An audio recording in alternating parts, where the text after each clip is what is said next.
What's up, my dudes? If you want to learn that lick I just played, continue watching this video. If not, that would suck. I mean, that lick was pretty cool. What that involved was going through all 5 shapes of the pentatonic scale using legato and string skipping. Ooh. But I've been learning all the shapes recently, and I found that pentatonics lend themselves really well to string skipping. And 2 good things about this lick. First is that the picking is the same throughout the entire lick. And second, one shape repeats. So it makes it a little bit easier. Well, let me show you how I did it. Alright. First of all, the tuning that I'm in is in drop A flat, which for the purposes of this video just means that from E to low E is tuned down a half step. Nice. Okay. Let me play it for you slow first.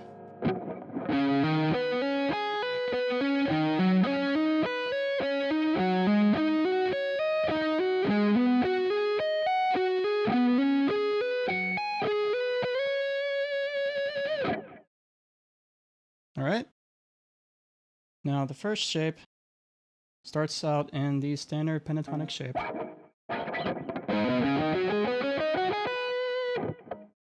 Oh, and as far as the picking goes, it happens on the 5th string, 3rd string, and 1st string, then back to the 3rd. And essentially the picking comes out to this. Downstroke, upstroke, downstroke, upstroke. That's how I do this. And just to be more clear with how this lick is played, we will want to do a pick, hammer on, skip a string, pick, hammer on, skip a string, pick, hammer on, skip a string back down, pick, hammer on. And yes, you must do this exact motion with your left hand or you can't play it. Now on to the first shape. It's pretty simple. It goes like this.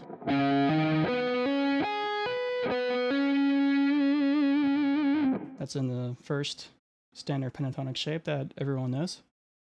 Then it just moves up to the 2nd shape, and that looks like this. Then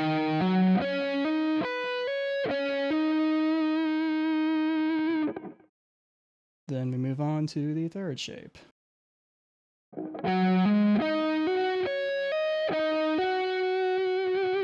And this is the shape that will repeat later.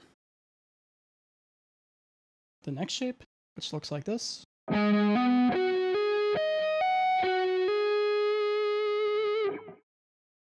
The last shape, which repeats. And I end on that note and then do some lick. If you want to know what that lick looks like, here it is.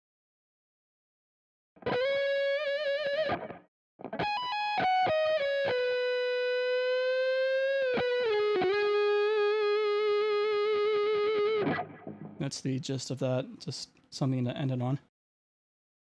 Some practicing tips that I found helpful is if you find a shape that's difficult, use a metronome, slow it down, and practice it all over the neck. I usually start at the 3rd fret. In particular, I had trouble with the 3rd shape. So what I did was just practice it like this. Right here.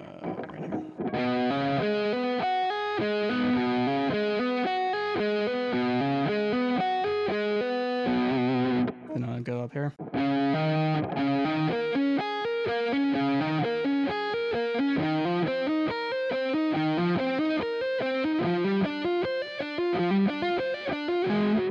Then I go up to the 12. 15.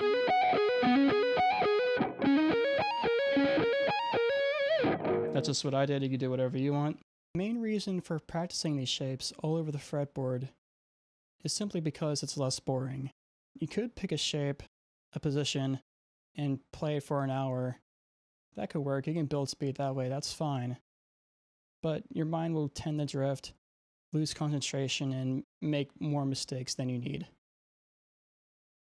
Playing them in more than one position has the added benefit of getting used to the shape in more than one position. Playing a shape lower on the fretboard can feel much different than playing it higher on the fretboard. Another tip is switching between the different shapes. For that, I essentially did the same thing, except I would choose two shapes that I had difficulty with and practice those up the neck. So in particular, going into the lick the shape I just played from the second shape. So what that would look like is this on the 3rd fret.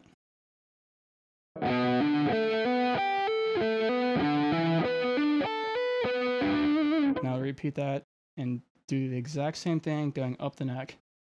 I would play that to a metronome at a slow speed, slowly bring it up.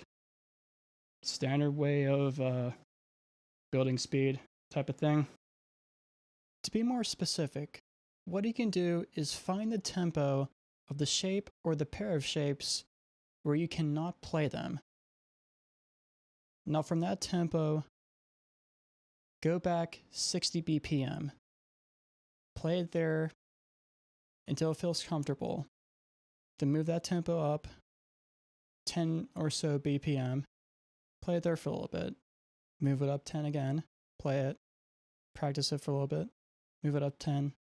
So on and so forth until you get back to the tempo you had trouble with. It should be easier to play. And in fact, you should be able to increase it further. That's just one example of something that I tend to do. And eventually I got it and it sounded really cool. Then I decided to make this video. So thank you very much for watching. Hopefully more videos soon in the future. Later.